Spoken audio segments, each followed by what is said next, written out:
균형을 잡고 산다는 것은 굉장히 중요한 일입니다. 걸음걸이도 균형을 잡지 못하면 나갈 수 없고 쓰러지게 됩니다. 우리가 자전거를 타보게 되면 균형이 얼마나 중요한가 하는 것을 금방 알 수가 있습니다. 균형이 잡히지 않으면 한쪽으로 넘어지게 되어 있고 앞으로 전진할 수가 없습니다. 사회생활도 살아보시면 아시겠지만 균형이 중요하다 하는 것을 경험합니다. 균형이 잡혀 있지 않으면 성공할 수가 없습니다. 흔히 꽉 막힌 사람 꼰대라고 부르시는 분들, 그런 말을 듣는 분들은 균형을 못 잡고 있는 것이죠. 잘 될 수가 없습니다. 영적인 것도 마찬가지입니다. 균형을 잡아야지 됩니다. 하나님께서 자기가 구원해야 될 백성을 택하셨다, 이렇게 성경은 말씀하죠. 그러나 또 하나님께서는 나가서 전도하라고 말씀하십니다. 또 우리가 기도하기 전에 구해야 할 것을, 필요한 것을 아신다고 말씀하십니다. 그러나 하나님께서는 입을 벌려 구하고 찾아야 한다, 이렇게 또 말씀하시죠. 이 균형이 중요합니다. 공의냐 사랑이냐, 말씀이냐 정의냐, 오늘 우리가 다룰 주제인데 이 부분도 균형이 중요합니다. 균형을 잡아야지 살고 균형을 잡아야지 사람을 살릴 수가 있습니다. 어떤 분은 공의의 하나님만 주장합니다. 죄를 범하면 심판하시는 하나님, 말씀대로 살지 않으면 벌하시는 하나님, 무서운 하나님으로 합니다. 어떤 목사님은 자녀를 키울 때 자녀가 하나님의 말씀을 암송하지 않으면 밥을 주지 않았다고 합니다. 이 자녀는 공의의 하나님만 아는 거죠. 무서운 하나님, 말씀을 암송하지 않으면 밥을 주시지 않는 하나님, 신앙 자체를 잃어버릴 가능성이 있습니다. 또 어떤 분들은 사랑의 하나님만을 주장합니다. 무슨 짓을 해도, 어떤 죄를 범해도 그냥 덮고 용서해주고 넘어가시는 하나님. 이런 하나님은 방종만 났습니다. 삶의 불법과 죄가 끊이지 않고 일어나는, 그래서 사람을 망치는 일을 하고 말 것입니다. 그래서 균형이 중요합니다. 공의만 강조하면 사랑이 메마르게 될 것이고, 사랑만 강조하면 불법이 판을 치게 됩니다. 그래서 균형을 잡는 것이 너무나도 중요하겠습니다. 먼저 공의냐 사랑이냐가 우리를 시험한다 하는 것을 아시기 바랍니다. 지난주 압살롬이 암논을 살해하고 그슬로 도망간 이야기를 나누었습니다. 암논이 압살롬의 누이 다말을 강간하지. 압살롬은 2년 동안 복수할 기회를 엿보고 계획을 합니다. 그리고는 암논을 살해합니다. 그래서 그가 그슬로 가서 망명 생활을 한 것입니다. 다윗의 마음이 찢어졌을 것입니다. 아무리 큰 권세를 가지고 있고 왕궁에 산다 할지라도 가정이 이러면, 자식이 이러면 정말 지옥일 것 같습니다. 마음이 얼마나 찢어지고 아팠겠습니까? 그렇게 3년이라는 세월이 지났습니다. 그래도 자식이기 때문에, 살인한 자식이지만 자식이기 때문에 마음이 쓰이는 겁니다. 밥은 잘 먹고 있는지, 죄는 회개하고 있는지, 하나님과 바른 관계를 회복하고 살고 있는지, 그런 마음이 드는 것이죠. 부모치고 자식 바로 되기를 원하지 않는 부모가 없습니다. 그래서 다윗의 마음이 압살롬을 향해서 간절했다, 이렇게 성경은 기록하고 있습니다. 그러나 데리고 올 수는 없었습니다. 볼 수는 없었습니다. 왜냐? 죄를 회개하지 않았기 때문에. 그렇다고 계속 저렇게 내버려 둬야 하는가? 마음이 타고 미칠 것만 같았습니다. 간절했습니다. 이처럼 우리는 공의냐 사랑이냐, 이와 같은 시험대 앞에 늘 세워지게 되어 있습니다. 가정뿐만 아니라 교회 생활, 사회생활에서도 손이 어디로 굽는다고 얘기합니까? 안으로 굽습니다. 밖으로 굽는 법이 결코 없죠. 안으로 굽습니다. 나와 친밀한 사람, 나에게 도움이 되는 사람에게 손이 굽게 되어 있습니다. 학연, 지연, 혈연, 이런 말이 왜 나왔겠습니까? 이게 우리의 본성이거든요. 본능이거든요. 그래서 우리에게 좋은 사람들, 친밀한 사람들에게 우리는 특별하게 대하게 되어 있고 또 죄를 덮고 넘어가게 되어 있습니다. 특히 우리나라 사람들은 한해 민족이거든요. 정이 많은 민족입니다. 우리나라 사람들이 특별히 손이 안으로 굽을 가능성이 굉장히 많습니다. 이런 시험을 우리가 받고 있다는 것을 아셔야만 합니다. 늘 우리가 이런 시험을 받고 있다. 어쨌든 이 다윗의 마음이 압살롬을 향해서 마음이 타들어갔습니다. 이 내 새끼가 잘 있는지, 밥은 굶고 잘 먹고 살아가고 있는지, 회개는 했는지. 이 마음을 요압이 알아차렸습니다. 요압은 기회주의자입니다. 말씀이 기준인 사람이 아니라 자기 이익이 기준인 사람입니다. 1절부터 20절까지의 말씀을 나중에 한번 쭉 읽어보시면 이 요압이 압살롬을 데려올 계획을 꾸밉니다. 그런데 정말 죄인이 회복하고 관계를 회복하게 하기 위해서 그런 것이 아니라 자기 나름대로 이해타산, 셈법이 있었기 때문에 이런 일을 하는 겁니다. 그래서 드고아의 지혜로운 여인 하나를 데리고 옵니다. 여기 지혜롭다 하는 말은 히브리어로 하캄이라는 단어인데 13장 요나답을 심히 간교한 자라 이렇게 말했죠. 이때 간교하다라고 번역한 단어도 하캄입니다. 그러므로 요압이 데리고 온 여인은 연기 잘하는 간교한 여인이란 얘기입니다. 즉 이 말은 지금 하고 있는 일이 하나님이 하시는 일이 아니란 얘기예요. 누가 하고 있는 거겠죠? 마귀가 한다는 겁니다. 마귀가 다윗을 시험한다는 거예요. 공이냐 사랑이. 그렇게 지금 시험하고 있다는 겁니다. 이 여인은 다윗에게 자신은 과부인데 두 아들이 있는 과부라 하고 꾸며서 말을 합니다. 그런데 이 두 아들이 사람이 없는 사이에 둘이 치고받고 싸우다가 그만 하나가 하나를 때려서 죽이고 마는 사건이 발생했다는 겁니다. 율법에 의하면 살인죄는 사형입니다. 그러니까 온 족속이 일어나서 그 살인한 아들을 내놓으라고 말씀대로 처리해야겠다. 그렇게 한다는 것이죠. 그러면 아들을 내어주면은 이 과부는 한날의 졸지에 두 아들을 다 잃고 마는 격이 됩니다.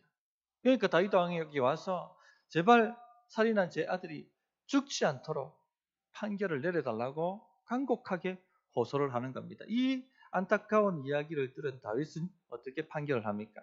11절을 보시면 내 아들의 머리카락 하나도 땅에 떨어지지 아니하리라 이렇게 판결을 해줍니다.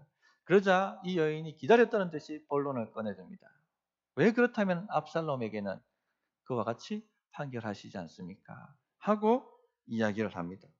이처럼 공이냐 사랑이냐 시험하게 되어 있습니다. 13절을 보십시오. 여인이 이르되 그러면 어찌하여 왕께서 하나님의 백성에게 대하여 이 같은 생각을 하셨나이까? 이 말씀을 하심으로 왕께서 죄 있는 사람같이 되심은 그 내쫓긴 자를 왕께서 집으로 돌아오게 하지 아니하심이니이다. 무슨 말씀인지 번역이 이러니까 이해가 잘 안 되실 겁니다. 아주 쉽게 제가 설명을 해드리겠습니다. 어떻게 하나님 백성에게는 이런 판결을 내리시면서 왕께서 쫓아내신 그 왕의 아들 압살롬에게 대해서는 이런 판단을 내리시지 않습니까? 그러므로 스스로가 정죄받고 있는 것 아닙니까? 하고 말하고 있는 것입니다. 즉 암논과 압살롬이 치고받고 싸우다가 암논 죽었는데 남은 아들 압살롬마저 죽여야 하겠느냐? 살려야 되지 않습니까? 하고 이야기하고 있는 것이죠. 14절을 보시면은 땅에 쏟아진 물처럼 인간은 어차피 죽는데 죽은 아들 슬퍼하다가 산 아들 죽이지 말라고 호소를 합니다. 우리는 필경 죽으리니 땅에 쏟아진 물을 다시 담지 못함 같을 것이오나 하나님은 생명을 빼앗지 아니하시고 방책을 베푸사 내쫓긴 자가 하나님께 버린 자가 되지 아니하게 하시나이다. 꼭 맞는 말 같죠. 이 여인의 말이 틀렸습니다. 하나님은 생명을 빼앗지 아니하시고 죄의 책임을 묻지 않으시는 것처럼 이야기를 하고 있죠. 하나님은 공의, 정의의 하나님이 아니라 사랑만의 하나님으로 이런 식으로 이야기를 합니다. 반만 맞는 말을 집어넣고 있는 것이죠. 방책을 베푸사 내쫓긴 자가 하나님께 버린 자가 되지 아니하게 하시나이다. 이 여인의 주장은요, 본질적으로 다른 문제입니다. 여인의 두 아들과 압살롬의 문제는 본질적으로 다른 이야기입니다. 성경에 우발적으로 살인하는 경우에는 도피성을 두어서 생명을 빼앗기지 않도록 처리를 했죠. 그리고 그 도피성 안에서 회개 절차를 밟게 만드는 제도가 있습니다. 그게 말씀에 나와 있습니다. 그러나 압살롬의 죄는 무슨 죄입니까? 의도적이고 계획적인 살인입니다. 2년 동안 살인을 계획했습니다. 그리고 다윗에게 압살롬은 독자가 아닙니다. 여러 아들이 있죠. 그러니까 이게 맞지가 않는 얘기를 지금 이 여인이 하고 있습니다. 무엇 때문에 이런 얘기를 합니까? 다윗이 말씀의 기준으로 살지 않고 정으로 살도록 만들라고. 공의가 아니라 사랑만으로 반응하도록 다윗의 부성을 자극시키려고 하는 것이 목적입니다. 이처럼 사탄은 정의나 연민이 말씀과 대치되도록 만들어서 우리 마음을 시험하고 흔들어 놓습니다.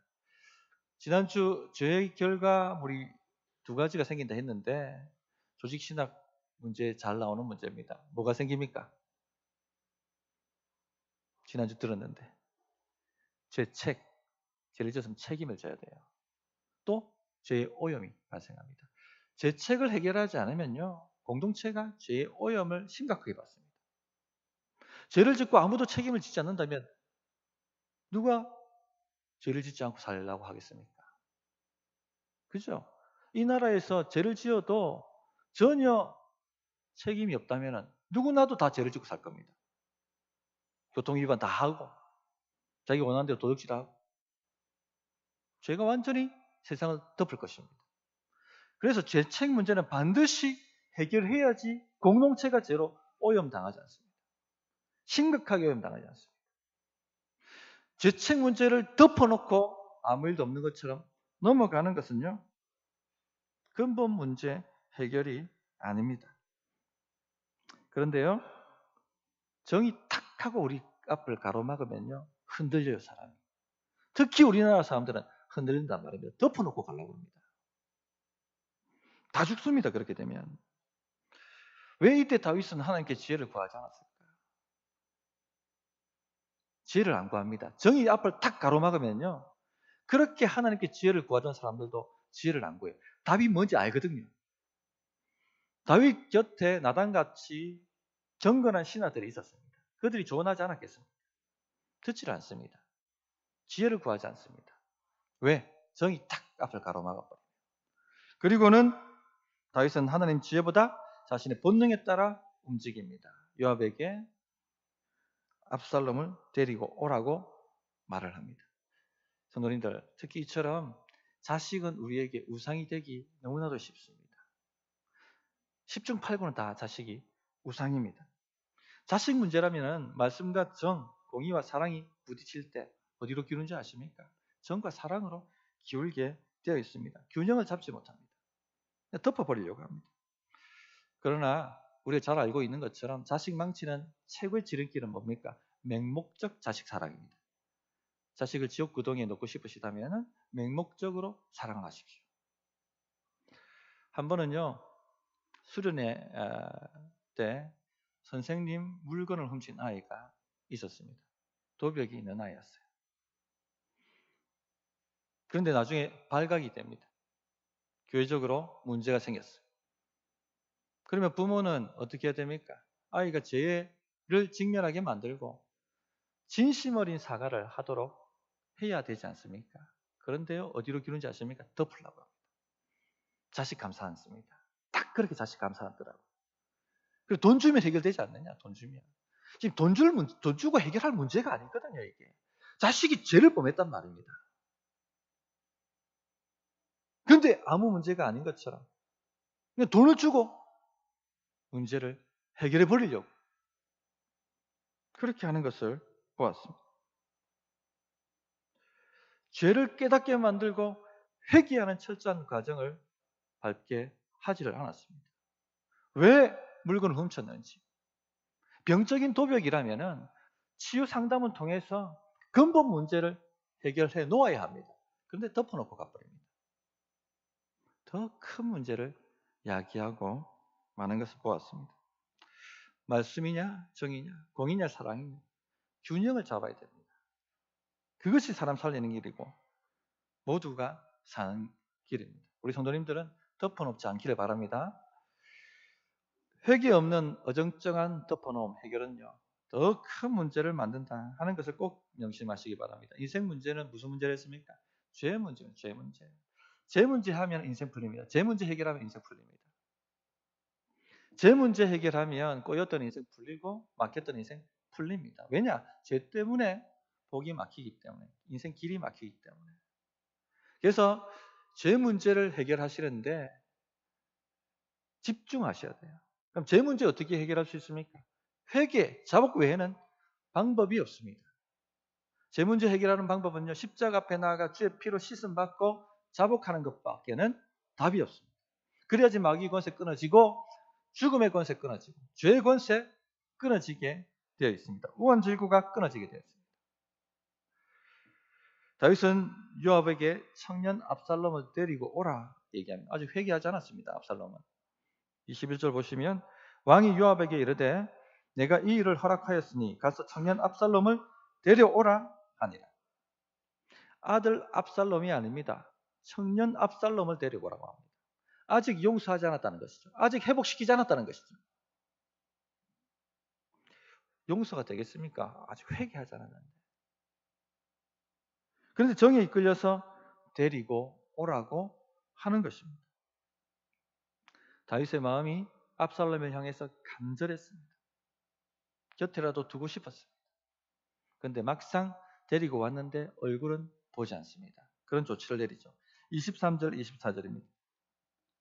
요압이 일어나 그슬로 가서 압살롬을 데리고 예루살렘으로 오니 왕이 이르되 그를 그의 집으로 물러가게 하여 내 얼굴을 볼 수 없게 하라 하매 압살롬이 자기 집으로 돌아가고 왕이 얼굴을 보지 못하니라.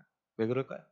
몇몇 경건한 신하들이 직언을 했을 것입니다. 나단 같은 분들이 아마 가만히 있었겠습니까? 왕이여, 이렇게 하시면 나라의 공의가 서겠습니까? 누가 주의 말씀대로 살려고 애를 쓰겠습니까? 누가 법대로 살려고 몸부림치겠습니까?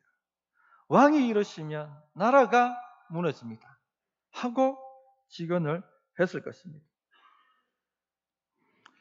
다윗은 어정쩡한 조치를 취합니다. 데리고 오고 싶기는 오고. 그렇다고 이거 공의가 무너지게 할 수는 없고. 그래서 보지 않는 조치를 합니다. 데리고 오지만 안 보면 되잖아. 이런 식으로 어정쩡하게 덮으려고 합니다. 왕의 얼굴을 보지 못하게 만들었다는 것은요, 왕자 지위를 회복시키지 않았다는 얘기거든요. 왕자 지위를, 직분을 회복시키지 않으면 되잖아. 그렇게 덮어놓고 가려고 했습니다. 결국 벌을 주는 것도 아니고 회개케 하는 것도 아니고 용서한 것도 아니고 화해한 것도 아니었습니다. 용서받은 것도 아니고 심판받은 것도 아니고. 다윗은 이처럼 정으로 회개하지 않은 아들을 받아들였습니다. 형식적으로 덮어놓고 가면 그냥 다 해결될 줄 알았는데 세월이 지나면 다 해결될 것 같죠. 그러나 절대 해결되지 않습니다. 더 큰 문제가 일어나게 됩니다. 만약에 우리가 다윗이었다면 어떻게 했을 때일까요? 우리가 다윗이었다면요, 압살롬을 찾아가야 됩니다. 그슬로. 그리고는 자신이 먼저 회개해야 됩니다. 내가 다말을 사건을 제대로 법대로 처리하지 못한 것, 죄를 범했다. 그리고 진실로 압살롬에게 용서를 구해야 했었습니다. 그러면서 압살롬도 지은 죄에 대하여 동일하게 회개하고 벌을 받도록 조치를 취했어야만 했던 것입니다. 그렇게 공의와 사랑이 균형을 잡도록 만들어 갔었어야 합니다. 그러나 그렇게 하지 않죠. 어정쩡하게 덮고 넘어갑니다. 이 어정쩡하게 덮고 넘어가는 2년이라는 기간 동안 압살롬은 무엇을 하고 있었을까요? 진실로 회개했을까요? 아닙니다. 두 가지를 합니다.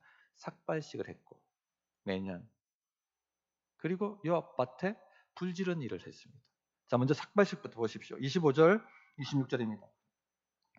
온 이스라엘 가운데에서 압살롬같이 아름다움으로 크게 칭찬받는 자가 없었으니 그는 발바닥부터 정수리까지 흠이 없음이라. 그의 머리털이 무거움으로 연말마다 깎았으며 그의 머리털을 깎을 때에 그것을 달아본즉 그의 머리털이 왕의 저울로 200세겔이었더라. 자, 매년 삭발식을 했고 압살롬의 용모가 아주 아름다웠다라고. 그래서 많은 사람들이, 이스라엘의 모든 사람들이 압살롬의 용모 때문에 압살롬을 칭찬했다, 이렇게 기록하고 있습니다. 매년마다 삭발식을 했는데 깎았던 머리에 무게를 달아보니 200세겔, 1세겔이 11g쯤 됩니다. 200세겔이면 2.6kg입니다. 엄청난 무게죠. 머리숱이 엄청나게 많았습니다. 그래서 이 압살롬의 삭발식은 이스라엘의 명물이었습니다. 그의 머리털은 이스라엘의 명물이었습니다. 머리털이 숱이 많다는 것은요, 그 당시엔 힘을 상징했거든요. 왕의 풍모였습니다. 칠하게 이렇게 막 다니면 와, 왕감이다. 사람들이 다 그렇게 칭송을 하고 우러러보았다는 겁니다. 예나 지금이나 사람들은 외모에 끌립니다. 하나님은 중심을 보시지만 사람은 어디를 봅니까? 외모를 봅니다. 유치원 아이들도 이쁜 선생님한테 끌린다고 그러네요. 놀라운 일입니다. 어릴 때부터 이렇게 다 예쁘다는 걸 다 아는 것 같습니다. 하나님은 중심을 보시는데 사람은 이처럼 본능적으로 외모에 끌리게 되어 있습니다. 모든 이스라엘 사람들이 압살롬의 외모에 완전히 몰입을 했습니다. 압살롬의 인기가 높아졌습니다. 다음 다윗을 이어서 다음 왕이 될 사람은 압살롬이지. 압살롬은 이스라엘의 스타였습니다. 이 영적으로 이스라엘의 상태가 이 정도였다, 이 정도 수준이었다는 것을 보여주는 것이죠. 압살롬은 형을 살인한 사람입니다. 그러나 대중은요, 그가 얼마나 도덕적 자질을 갖고 있는지, 영적 자질을 갖고 있는지 신경 쓰지 않습니다. 얼마나 외모가 출중한지. 여기에 혼박하고 빠져버린 것입니다. 지금도 그렇죠. 지금도. 우리 시대도 그렇습니다. 연예인들 죄 지어도 다시 복귀하고. 우리가 자주 보지 않습니까? 압살롬은 이런 풍토 속에 오판을 합니다. 그래, 인기가 권력이고 인기가 선이구나. 내가 무슨 짓을 해도 대중이 나를 지지하면 다 덮고 넘어가는구나. 그렇게 오판하고 맙니다. 그래서 매년 오만하게도 겸손하고 회개하는 것이 아니라 오만하게도 매년 삭발식을 해서 저울에 다는 행사를, 퍼포먼스를 벌린 것입니다. 더 사람들이 자기를 칭찬하고 더 자기를 우러러볼 수 있도록 하기 위해서. 얼마나 오만합니까? 매년 삭발식을 했습니다. 두 번째 그가 한 일은요, 요압밭에 불지른 일입니다. 31절 32절을 보시면 요압이 일어나 압살롬의 집으로 가서 그에게 이르되 어찌하여 내 종들이 내 밭에 불을 질렀느냐 하니 압살롬이 요압에게 대답하되 내가 일찍이 사람을 내게 보내 너를 이리로 오라고 청한 것은 내가 너를 왕께 보내 아래게 하기를 어찌하여 내가 그 술에서 돌아오게 되었나이까. 이때까지 거기에 있는 것이 내게 나았으리이다 하려 함이로다. 이제는 내가 나로 하여금 왕의 얼굴을 볼 수 있게 하라. 내가 만일 죄가 있으면 왕이 나를 죽이시는 것이 옳으니라 하는지라. 자, 이 반응을 보십시오. 회개하는 반응입니까? 아니죠. 회개하지 않습니까? 돌아온 것에 대해서 감사하는 마음도 없고, 그것을 주선한 요압에게 감사하는 마음도 없고, 그 술에 그냥 내가 있는 것이 더 나았겠다. 왜 나를 여기까지 데리고 왔는데? 내가 죄가 있다면 죄를 물으라. 죽이라 나를. 이 말이 무슨 말입니까? 나는 죄가 없다는 것이죠. 내가 무슨 죄를 지었는데? 암논이 내 누이 다말 강간한 것 아무도 심판하지 않으니까 내가 심판한 건데 무슨 죄가 있는데? 내가 죄가 있다면 왕이 나를 죽이는 것이 합당하다. 엄청나게 교만하고 오만한 말입니다. 말은요, 사람의 중심이거든요. 그가 이런 말을 했다는 자체는 전혀 자신의 죄에 대하여 회개함이 없었다는 얘기입니다. 이 2년 동안 그는 전혀 자신의 죄에 대하여 회개함이 없었습니다. 오늘로 치면 사이코패스 같은 그런 사람인 것이죠. 그가 다윗의 얼굴을 보고자 했던 이유는요, 지위 회복입니다. 지위 회복. 왕자의 지위를 회복시켜달라는 것뿐입니다.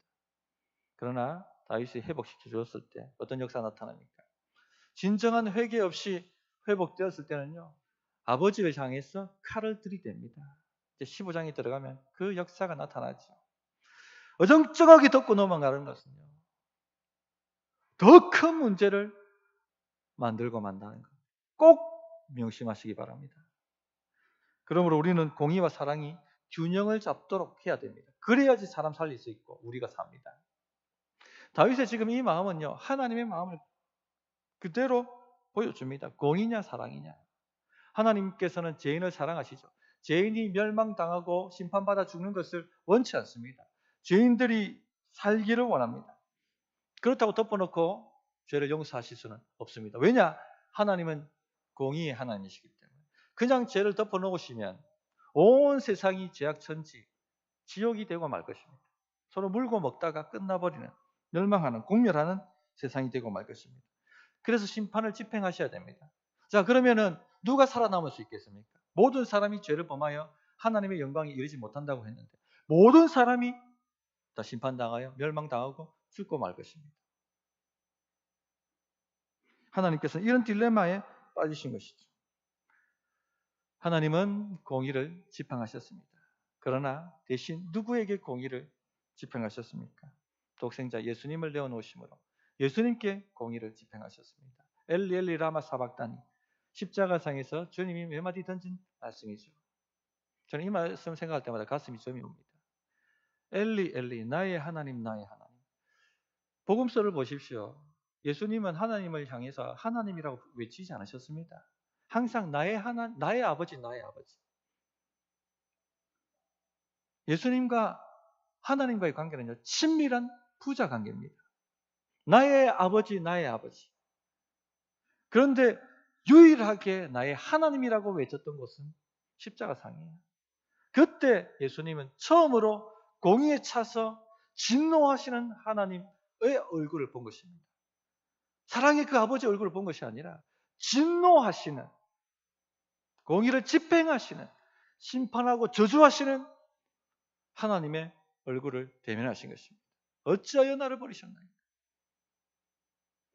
하나님께서는요, 한 번도 예수님의 기도에 놓으라고 거절하신 적이 없으셨습니다. 십자가에서 주께서 부르짖는 그 외침에 하나님께서는 얼굴을 돌리셨습니다. 어찌하여 나를 버리셨나요? 이처럼 독생자의 죽으심은 하나님의 심판과 저주입니다. 십자가에서 죄의 값이 철저하게 지불되었고 공의가 완전히 만족해 되었습니다. 또한 독생자를 죄인 대신 심판하심으로 죄인을 향한 하나님의 사랑도 만족해 되었습니다. 그래서 십자가는 하나님의 공의와 하나님의 사랑이 만나는 곳이다. 이렇게 표현을 합니다. 이 십자가의 복음을 믿는 자들이 재용서받고 영생을 얻게 되죠. 공의와 사랑이 균형을 잡아야지 구원을 받습니다. 만약 십자가에서 공의와 사랑이 균형을 잡지 못했다면 여기 어떤 분도 구원받을 수가 없고 영원한 생명 얻을 수가 없었을 것입니다. 어떤 분들은요, 누가복음 15장 탕자 비유를 얘기하면서 하나님께서 죄를 묻지 않고 용서해 주시지 않았느냐, 이렇게 주장하시는 분들이 있습니다. 탕자 비유 잘 아시죠? 아버지 유산 달라 해가지고 타국에 가서 허랑방탕하게 쓴 탕자 이야기.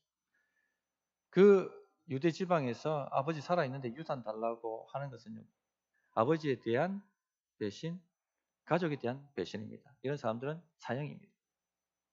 허랑방탕하게 재물을 다 사용하고 돌아오는 아들을 아버지는 어떻게 합니까?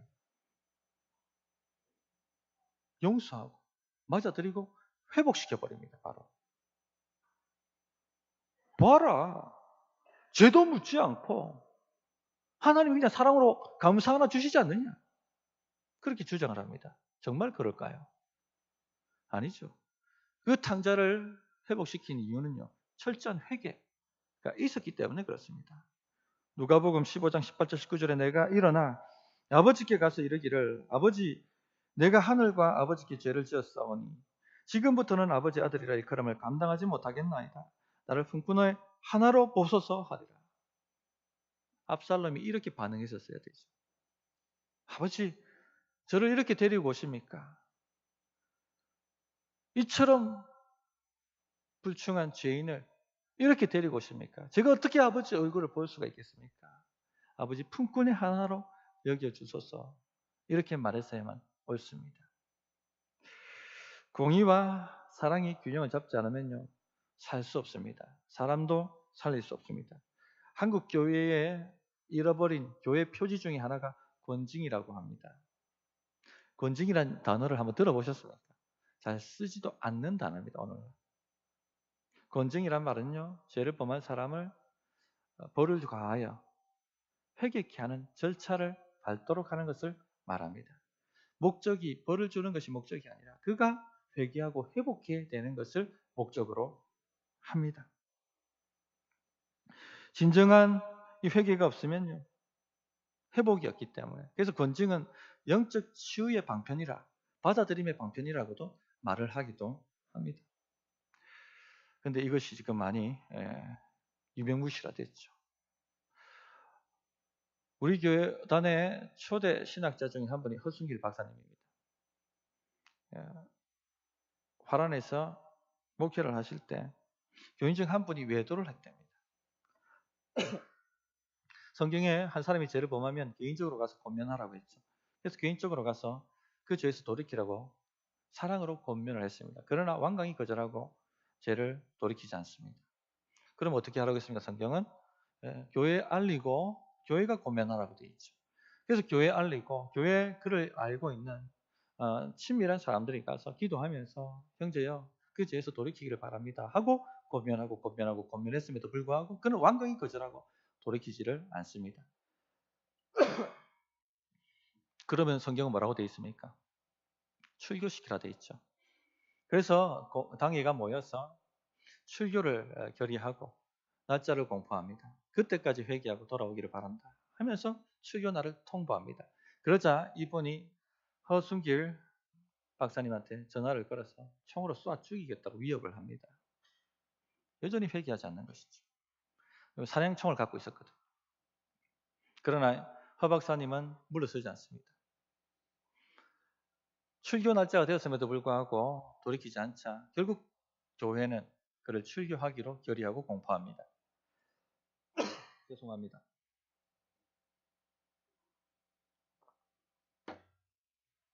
한 달이 지난 후에 그분이 허 박사님을 찾아와서 무릎을 꿇고 눈물을 흘리면서 사죄를 합니다. 하나님과 허 박사님께 죄를 범했습니다. 용서해 주십시오. 그리고는 그 죄악된 관계를 다 끊어버리고 다시 가정으로 돌아와서 가정을 세우기 시작합니다. 당에는 그가 진실로 회개했다는 것을 살핀 다음에 교회로 다시 받아들이기로 공포를 합니다. 그 주일날 가족이 함께 앉아서 서약을 하는데 교회는 잔칫날이었답니다. 잃었던 자식을 찾았고 죽었던 자식을 다시 찾은 것입니다. 다윗이 놓쳤던 것은 이런 권징과 회개의 절차였습니다. 그렇게 했었어야지 압살롬이 살았을 텐데 그냥 어정쩡하게 덮어놔 버린 것이죠. 세월이 가면 해결되지 않겠는가? 오히려 더 사태를 키웠고 결국은 압살롬을 잃고 맙니다. 성도님들, 혹 공의와 사랑이 충돌하는 시험을 당하고 계시지는 않습니까? 어떻게 반응하고 계십니까? 공의만으로 반응하십니까? 그렇다면 상처를 줄 것입니다. 사랑으로 반응하십니까? 죄를 더 키우게 만들 것입니다. 공의와 사랑이 균형을 잡도록 만들어 가야 합니다. 말씀을 정리하겠습니다. 공의냐 사랑이냐 말씀이냐 정의냐 항상 우리를 시험한다 하는 것을 아시기 바랍니다. 특히 우리 민족은요 팔이 안으로 굽게 되어 있습니다. 특히 자식 문제에 대해서는요 팔이 안으로 굽게 되어 있다는 것 아시기 바라고 또 우리와 친밀한 사람들에게는 또 팔이 안으로 굽게 되어 있다 하는 것을 아시기 바랍니다. 그렇게 하면요 살리지 못합니다. 공의와 사랑이 균형을 잡도록 만들어 가야 됩니다. 쉬운 일은 아닙니다. 쉬운 일은 아니죠. 쉬운 일은 아닌 겁니다. 그러나 그래 해야지 삽니다. 우리 성도님들은 이 공의와 사랑의 균형을 잘 잡으셔서 인생이 막히지 않고 자신도 살고 또 많은 사람도 살리시는 역사를 일으키는 하나님의 귀한 일꾼들 되시기를 바랍니다. 어떻게 응답해야 될지 1분간 기도하겠습니다.